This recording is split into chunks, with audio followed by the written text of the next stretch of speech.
আমি ভোট করতে পারলাম না, তাহলে কি ছিটছেন আপনারা ক্ষমতায় বসে? कौन है ये लोग? कहां से आते हैं ये? আমি ভোট করতে পারলাম না, তাহলে কি ছিটছেন আপনারা ক্ষমতায় বসে? বাংলাদেশের অন্তর্বর্তীকালীন সরকার, ইউনূস সরকারের কথা বলছি। এই ইউনূস সরকারকে অলমোস্ট ভারতের ভাষাতেই কঠোরভাবে আক্রমণ করলো বা উপহাস্য করলো বলতে পারেন। উপহাস্য করাটা বলাটাই ভালো, এটা উপহাস ওয়ান টাইপ। আপনারা দেখতে পারবেন ভিডিওটা, আমি দেখাবো যে কোন ভাষায় ভারতবাসীরা যেভাবে আক্রমণ করছে, তার থেকেও আমি তো বলবো এই যে ভাষা, ভয়ানক ভাষা। উপহাস করলেন বিএনপি নেতা, অর্থাৎ বাংলাদেশেরই বিএনপি দলের নেতা স্যাম সুজ্জামান দুদু।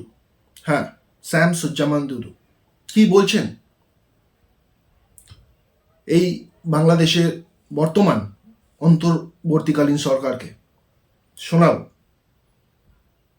অর্থাৎ এই ভিডিও দেখার পর আপনারা দেখতে পারবেন এই বিএনপি নেতা ভারতের পাশেই থাকা কিন্তু বার্তা দিচ্ছেন বাংলাদেশের মানুষকে। কি বলছে ফার্স্টে আপনারা শুনুন। আমি ভোট করতে পারলাম না, তাহলে কি ছিটছেন আপনারা ক্ষমতায় বসে? কোন দলকে নির্বাচিত করা মানে ক্ষমতায় বসানোর জন্য আমরা আসি নাই, তো কি ছিটতে আসছেন? আপনাদের ঘাড়ে পা দিয়ে আমরা ক্ষমতায় আসি নাই। আপনাদের জন্মেরও অনেক আগে বিএনপি 3-4 বার ক্ষমতায় আসছে। ভারতকে এত ছোট করে ভেবেন না। আমি ছোট্ট একটা গল্প বলি, আজকে বক্তৃতা করে সব তো বোঝানো যাবে না। এই সরকারের অবস্থা আছে, একটা লোমও ছিটতে পারে না, একটা লোমও না। পুলিশ যারা খুন করলো, ছাত্রলীগ, যুবলীগ, শুনুন ভালোভাবে, আওয়ামী লীগ, নির্বিচারে মানুষ খুন করলো। আমি ভোট করতে পারলাম না, তাহলে কি ছিটছেন আপনারা ক্ষমতায় বসে? একটা কথা বলতে পারেন না, আপনারা ভাত খাওয়াতে পারেন না দেশবাসীকে, কি ছিটছেন? আইন শৃঙ্খলা পরিস্থিতি যে কোনো সময় থেকে খারাপ, কি করছেন আপনারা? কেউ কেউ বলছে না আপনাদের কোন দলকে নির্বাচিত করা মানে ক্ষমতায় বসানোর জন্য আমরা আসি নাই, তো কি ছিটতে আসছেন? আপনাদের এইসব শিশু সুলভ কথাবার্তা বন্ধ করেন। ঠিক বলছেন, আপনাদের ঘাড়ে পা দিয়ে আমরা ক্ষমতায় আসি নাই। আপনাদের জন্মেরও অনেক আগে বিএনপি 3-4 বার ক্ষমতায় আসছে। আপনাদের জন্মের আগে, আপনারা যখন শিশু 15 বছর বয়স, তখন আন্দোলন শুরু করেছিলাম আমরা, ছাত্র আন্দোলন। আগের কথা বলতে, আপনাদের বয়স 25 না? 25 আর 15, সরি 15 আর 10, 25 শিশু যখন ছিলেন আমার আন্দোলন শুরু করেছিলাম, গণতান্ত্রিক আন্দোলন। এই সময় 15 বছরের পরে এসে 1 মাসে কি লাফালাফি করলে, সবাই তো স্ব নাম বাদ দিয়ে আপনাদের ছায়াতলে গিয়েছিল। বৈষম্য বিরোধী ছাত্র আন্দোলন গিয়েছিল না? ছাত্র দল নেয় নাই, ছাত্র ইউনিয়ন নাম নেয় নাই, শিবির নাকি তো বলে আমরা ছাত্রলীগের মধ্যে ছিলাম। আরে ভাই, আপনারা এত ভয় পাচ্ছেন কেন? এত বড় একটা গণ অভ্যুত্থান করেছেন, বিপ্লব করেছেন, দেশবাসী তো আপনাদেরকে চিনে, আপনাদেরকে ভোট দেবে না, এটা আপনার কেন এই ধরনের সন্দেহ করছেন? ইলেকশন দিলে তো আপনাদের জেতার কথা, জেতার কথা না? 90-এর গণ অভ্যুত্থানের পথে বিএনপি জিতেছে, ছাত্র দলের সরাসরি নেতৃত্বে তখন গণ অভ্যুত্থান এসেছে। তা আপনাদের নেতৃত্বে যদি গণ অভ্যুত্থান হয়, তা আপনারা তো একটা রাজনৈতিক দল গঠন করার চেষ্টা করছেন না? তাহলে ইলেকশন দিবেন না কেন? ইলেকশন দিলে তো জিতবেন। বিএনপি নাকি চাঁদাবাজি করে, বিএনপি নাকি দখলবাজি করে, বিএনপি নাকি ওই যে কে যেন আজহার নাকি মাঝহার একজন আছে, আগে ওরা খাইছে এখন এরা খেতেছে না, কি বলছে না?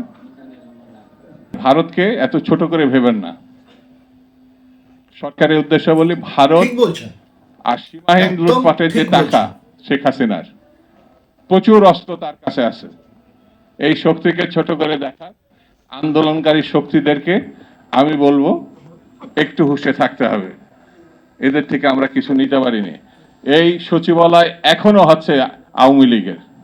তো দর্শক বন্ধুরা, আপনারা দেখলেন কোন ভাষায় আক্রমণ করেছেন বাংলাদেশে বিএনপি নেতা শামসুজ্জামান দুদু।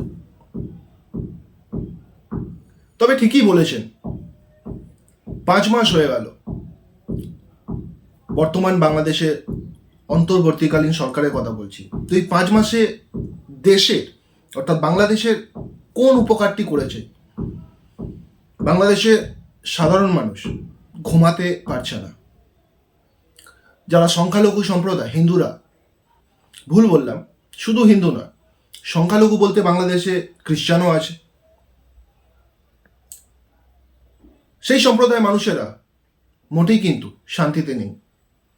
প্রত্যেক দিন বিভিন্নভাবে অত্যাচারিত হচ্ছে সেইখানকার সংখ্যালঘু সম্প্রদায়ের মানুষেরা, বিশেষত হিন্দু সম্প্রদায়ের মানুষেরা। এখনো পর্যন্ত এই সরকার নতুন করে ইলেকশন করাতে চাইছে না, সেই কথাই বলেছেন কিন্তু এই বিএনপি নেতা। ঠিকই বলছেন, যদি নিজেদের ওপর এতটাই কনফিডেন্স থাকে তাহলে কেন ইলেকশনে কেন হয়? সাধারণ মানুষ তো ওনাদের পাশেই আছে।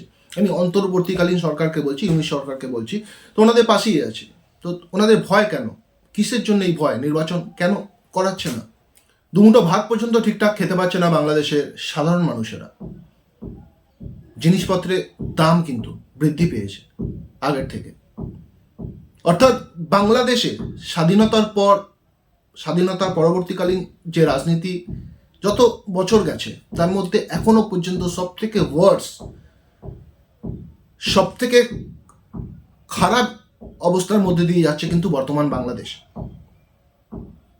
আর সরকার,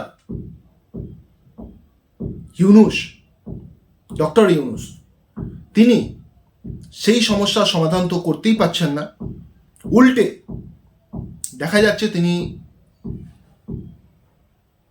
দেশে এই অবস্থায়, যেখানে দেশে এই অবস্থা চলছে, সেই অবস্থায় দাঁড়িয়ে দেশের সেনাবাহিনীকে যুদ্ধের মহড়ায় বার্তা দিচ্ছেন, যুদ্ধের জন্য তৈরি থাকতে বার্তা দিচ্ছেন।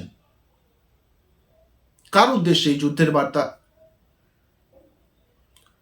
সত্যি কথা বলতে দর্শক বন্ধুরা, এই ইউনূস সরকার ভয় পেয়ে গেছে। আপনারা জানেন যে কানাডার বর্তমান প্রধানমন্ত্রী জাস্টিন ট্রুডো পদত্যাগ করছেন। তিনি নিজেই কিন্তু ঘোষণা করে ফেলেছেন এই বিষয়টি। আর বিশ্বের রাজনৈতিক বিশেষজ্ঞ মহলে অধিকাংশ মানুষ মনে করছে ভারত বিরোধিতাই কিন্তু কাল হলো এই জাস্টিন ট্রুডোর। এক সম্প্রদায়ের মানুষকে খুশি করতে গিয়ে, অর্থাৎ শিখ সম্প্রদায়ের মানুষকে খুশি করতে চেয়েছিলেন এই ট্রুডো, আর তারই ফলস্বরূপ আজ কিন্তু তারই পদত্যাগ। তো বাংলাদেশের বর্তমান যে অন্তর্বর্তীকালীন সরকার আছে তার অবস্থা এরকমই হবে না তো? তাহলে ভয় পেয়ে গেছেন কি ইউনূস সরকার? তারই জন্য কি এই যুদ্ধের মহড়া? হতে পারে, আবারও বলছি হতে পারে। দুটো ভয় আছে। এক হলো ভারত সরকার, অর্থাৎ বর্তমান ভারতের প্রধানমন্ত্রী নরেন্দ্র মোদীর সঙ্গে আমেরিকার প্রেসিডেন্ট ডোনাল্ড ট্রাম্পের সম্পর্কে, অর্থাৎ সুসম্পর্কের কথা আপনারা সকলেই জানেন। এই সুসম্পর্ক কিন্তু ভাবিয়েছে কিন্তু ইউনূসকে। আমি আবারও বললাম, সেখানে সংখ্যালঘু সম্প্রদায়ের মানুষ প্রত্যেক দিন কিন্তু অত্যাচারিত হচ্ছে। হিন্দুরা পাশাপাশি সেখানে কিন্তু খ্রিস্টান সম্প্রদায়ের মানুষেরাও আছেন। আর এই বিষয়টি নজরে আছে কিন্তু মার্কিন প্রেসিডেন্ট ডোনাল্ড ট্রাম্পের। আর তারই জন্য ইউনূস সরকার এটা বুঝতে পেরেছে এবং তারই জন্য কিন্তু এই যুদ্ধে মহড়া বলতে পারেন, অর্থাৎ সেনাবাহিনীকে ওয়ান টাইপ অফ অর্ডার বলতে পারেন, আদেশ দিয়ে দেওয়া যে তোমরা কিন্তু রেডি থাকো। তো দর্শক বন্ধুরা, এই প্রতিবেদন আর বড় করছি না। আপনারা কি মনে করছেন, এই যে উপহাস করলেন বিএনপি নেতা শামসুজ্জামান দুদু বাংলাদেশে বর্তমান অন্তর্বর্তীকালীন সরকারকে, কতটা ঠিক বলেছেন এই মানুষটি। যদি এই নিয়ে আপনাদের কিছু বলার থাকে, অবশ্যই আপনাদের গুরুত্বপূর্ণ মতামত আমাদের এই ভিডিওর কমেন্ট বক্সে জানাবেন। আর এরকমই আপডেট পাওয়ার জন্য আমাদের চ্যানেলকে সাবস্ক্রাইব করে আমাদের পাশে থাকুন। ভালো থাকবেন, সুস্থ থাকবেন। নমস্কার।